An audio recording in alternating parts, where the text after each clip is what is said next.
Hello and welcome. This is my review of the Retroid Pocket 2S, and as this is my first review ever, I just want to say a little bit about myself in relation to this space. It was just a few years ago that I received an Anbernic RG350 as a gift from one of my best friends. I had no idea something like this even existed, and wow, apart from whenever I had to take it apart, I loved every minute of playing games on it, and as a side effect, it pulled me into making a hobby of following discussions on Reddit and YouTube reviewers like Taki Udon, The Fox, ETA Prime. Of course, I can't afford almost all the things I'm watching these guys talk about, but just knowing the possibilities, it fascinates me. Any tinkering done with the RG250 that I could follow along with, and I could imposter as someone much smarter than I am, soup up my device just like they did. It felt fun. The RG250 isn't supposed to be able to emulate Mario 64. A tutorial later, and bam, RG250 now running Mario 64 port. And I love that. So while I do have one other device that runs Windows that I retro game on, the RG250 is the only pocketable emulation device that I've ever had. And after 3 or so years of fun on it, all while observing the maturity and evolution of this type of device, the Retroid Pocket 2S is exactly what I've been waiting for to finally pull the trigger and making an upgrade. And now let's get into the review of it. Specs, and this is right off the card that's included with the device. It is running Android 11, all this processor. For RAM and internal storage, you're going to have a choice between two different configurations of this device. One's going to have 3 gigabytes of RAM and 32 gigabytes of eMMC internal storage, and the other is going to have 4 gigabytes of RAM and 128 gigabytes of storage. It has a 3.5-inch touchscreen at a 4:3 aspect ratio. We've got Wi-Fi 2.5 GHz, 5 GHz, and Bluetooth 5.0. It can output to an HDMI display, as it has a micro HDMI port, 4000 mAh battery, and they say here that it weighs 200 grams. You can purchase a Retroid Pocket 2S from their site, which I put in the description of this video. It's priced at $99 or $119 US, depending on whether you choose to buy it configured with the 3 gigs of RAM, 32 gigs of internal storage, or 4 gigs of RAM with 128 gigs of internal storage. That $99 to $119 does not include shipping. This device can be had in 6 different colors or styles: clear green, indigo, retro, 16-bit, black, and clear black. And it can be purchased with select add-ons like an attachable grip, a carrying case, a micro HDMI to HDMI cable, micro SD card reader, an SD card in your choice of capacity between 32, 64, or 128 gigabytes, and a screen protector. If you pre-ordered the device, then you don't need to, or you didn't need to order a screen protector unless you wanted to spare, because pre-orders of the device are supposed to come with a free screen protector. For ports, on the top we have a micro HDMI port and the USB port for both charging and connecting to a computer. And on the bottom, we have a 3.5mm headphone jack and the micro SD card slot with its own captive dust cover. I have a lot to say about this SD card slot, and I'm going to come back to it later. Let's get into how this device feels. Now, the RP2S has an all plastic body, and the quality of it feels very good. Boxy shape, but it's all around very smooth plastic, like Switch Lite smooth. And as much nostalgia as there is to be had with vertical handhelds, this one is horizontal, which in my mind supports longer play sessions better. Probably even more so if you opted to purchase the grips or 3D printed grips. Also, here's what the screen and shell look like after handling it for 24 hours and not cleaning it. The quality of all the buttons feel nice and tactile too. I just wish all the buttons on the face of the RP2S were a little taller, and that when I bottomed them out, the tops of the buttons were a little farther from the shell's button cutouts, especially the start and select buttons and Android navigation buttons. I actually do struggle to press these. I've since resorted to pressing them down with my nails, but I know that some potential owners might not be okay doing that. Also, one nitpick about the ABXY buttons: they scratch against the shell's button cutouts. I rarely notice it. It'll happen in normal use. You will sometimes only feel it. You will sometimes only hear it. It's barely noticeable and rare unless you're actively trying to detect it. This D-pad. I've never had a Vita before, But using this thing's D-pad, which is based on the Vita D-pad, I can see why so many people liked the Vita D-pad. This is peak tactile and accurate, with no false inputs like moving left or right while I'm only holding down. I also love this D-pad's resistance. Too weak a spring back can mean a cheap spring or just a jank D-pad all around. Too much resistance, and you'll have the problem I had with my RG350. When I first got my RG350, in an hour my thumb was sore playing Megaman Battle Network against its high resistance D-pad. And that D-pad was on the bottom of the face of the device, amplifying my thumb strain to use it. Anyway, this D-pad on the RP2S is excellent to me. Analog sticks. And these are both sticks on here, not sliders. And they have L3 and R3. These sticks remind me of, I think it was the Xbox 360 controllers that also concaved inward to cradle the thumb instead of push out against it, like the Joy-Con stick caps do.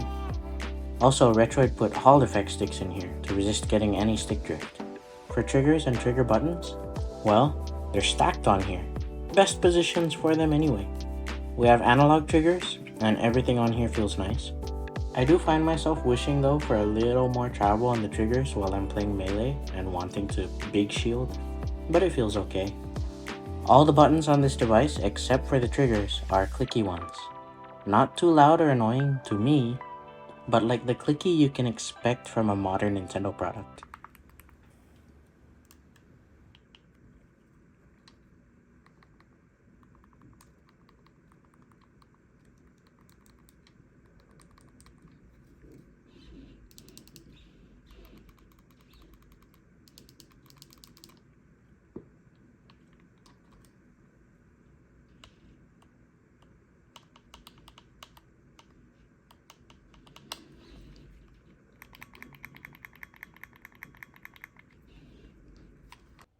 Alright, these speakers aren't the loudest, and they definitely don't sound as full as an iPhone or like the top of the line Galaxy, but they sound good, and we've got dual front firing speakers on here. Alright, this is what the RP2S sounds like at a normal listening volume.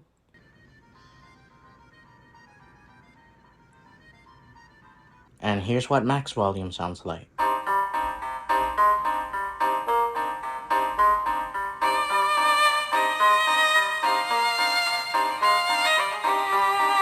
Now onto the screen.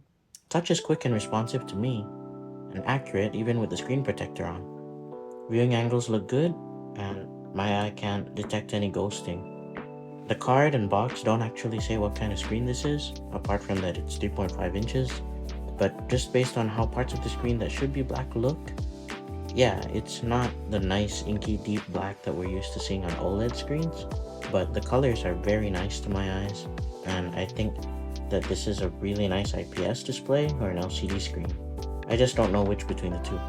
The aspect ratio of the screen is 4:3 though, so you're gonna see that consoles intended for wider displays are gonna have black bars above and below the picture. And on a 3.5 inch screen, expect to see some systems run pretty small, maybe too small for some. This is what Megaman Battle Network 2 looks like at max screen brightness on the RP2S. Here it is at minimum screen brightness.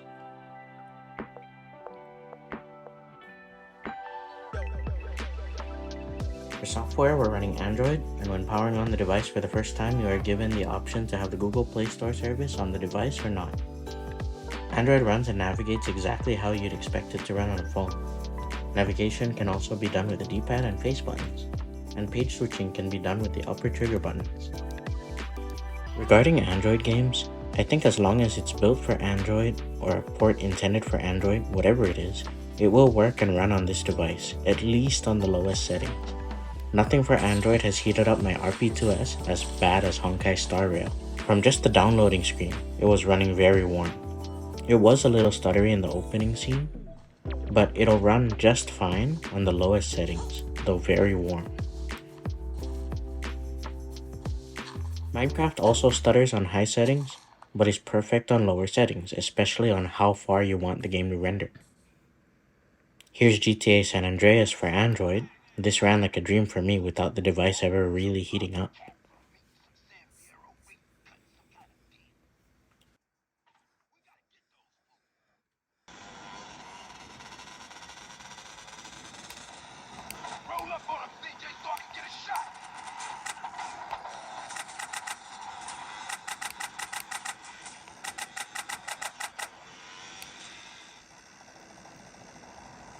Everything runs as you would expect, and games and apps that are probably designed for 16:9 are just not going to scale to this 4:3 screen, and might or might not have controller support.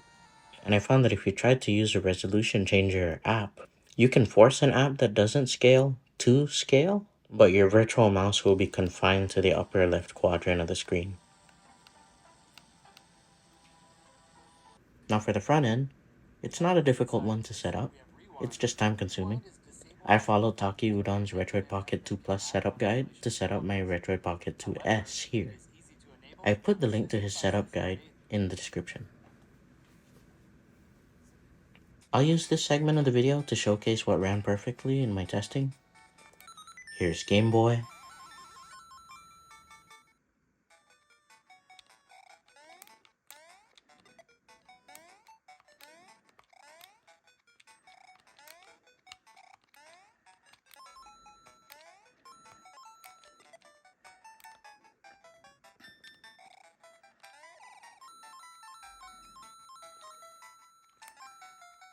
Now Game Boy Color.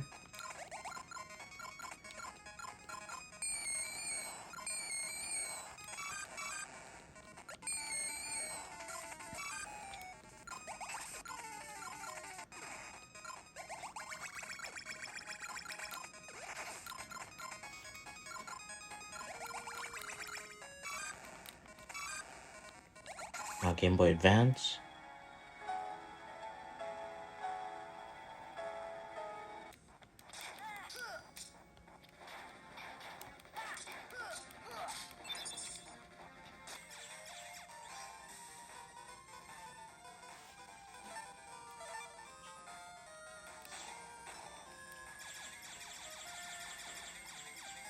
Nintendo DS.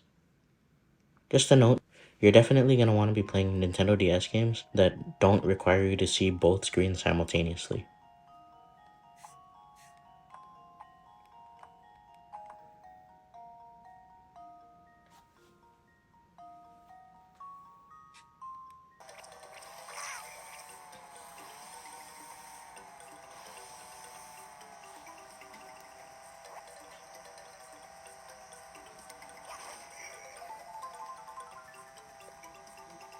And finally, Dreamcast.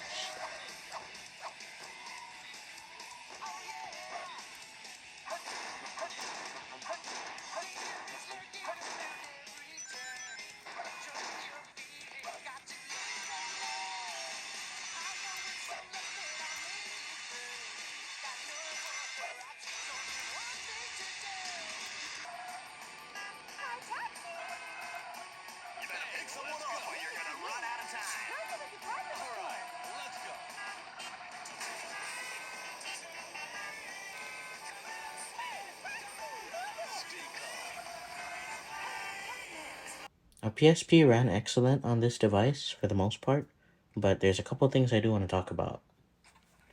For a lot of the PSP library, you can get away with playing without any changes. 2x upscale with no frame skip in OpenGL. Although you should just switch to Vulkan for every game. But for those tougher to run titles, you might just have to play at a native resolution with no upscale and probably a frame skip of 1 at worst. Luckily, these settings are never far away. They're easy and quick to change in the emulator menu, which you can access by hitting the back button while in-game. I felt this kind of tinkering was required when I was trying to run God of War. The audio would be horribly messed up when playing on the default settings, and the gameplay was terribly choppy.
Dropping to native and adding a frame skip of 1 made the gameplay feel a lot better, but the game would freeze and then crash at this cutscene, whether or not I was in OpenGL or Vulkan. How I have missed you, Kratos. What treachery is this? Another trick of the gods. No.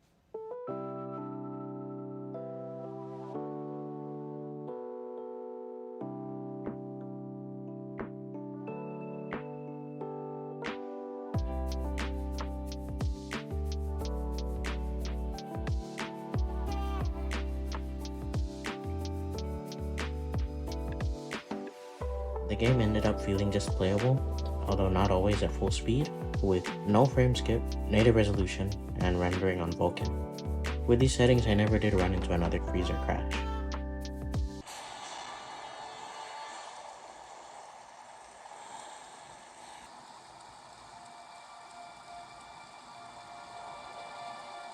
In the distance stood the Temple of Poseidon, a monument erected by the Atlanteans to the greatness of their protector, the god Zeus.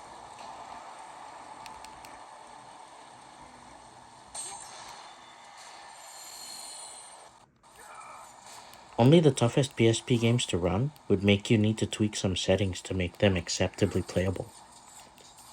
I mean, if the device is running God of War this well, and that's only this well after some tweaking that is, then I'm sure with just some tweaking, probably any PSP game will be playable on this. It's time to talk about what didn't run nearly as well. N64 is just about playable. Games felt like they're at full speed, but definitely didn't always look quite right. I don't know if this is the fault of the device, or if this is just where N64 emulation on Android is at, or if some of the messed up picture I was getting is due to scaling, which I don't think it should be if N64 originally ran at a 4:3 aspect ratio. But it looked like it could be. The picture looked broken and crunched sometimes, or had a lot of it missing. The picture I got in Pokemon Puzzle League was just broken. The blocks wouldn't even show up unless I heavily dropped the resolution.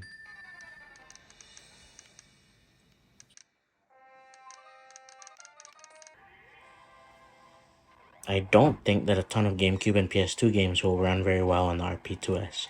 GameCube is stuttery for me, and I felt significant slowdowns while running Wind Waker and Super Smash Bros. Melee. Melee at least felt full speed sometimes, but stutters would happen intermittently, and every time after like 14 to 20 matches, it crashed. The RP2S comes with Dolphin for handheld on board. I would assume that it's tailored to run lighter and somehow give better emulation performance on handheld hardware, but even running games on Dolphin for handheld, this was the performance I was getting. At least while I was trying PS2 games, FF10 performed so well that I couldn't feel any slowdowns, and I played up until when Titus and the party leaves Besaid. I hope FF10 runs this well up until when I finish the game, but I don't know how likely that'll be after my experience trying Devil May Cry 1 on this device. It was playable in between mid-game tweaking, if you can forgive cutscene and audio playing out of sync, or playing when the cutscene is already over, but the playability disappeared upon boss fights. Even in one of the earliest boss fights against the spider. I'm unable to recreate it here, but each boss move almost turned the game into a PowerPoint presentation, regardless of what settings I used. It's looking better in the footage here that I did capture, but it still feels pretty bad if I have to play the whole rest of the game's bosses like this.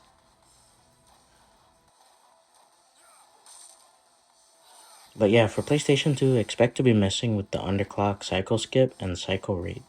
And for both GameCube and PlayStation 2, you can expect to be tweaking the resolution, just to try to get games to perform better, or perform at all in some cases. Okay, now battery.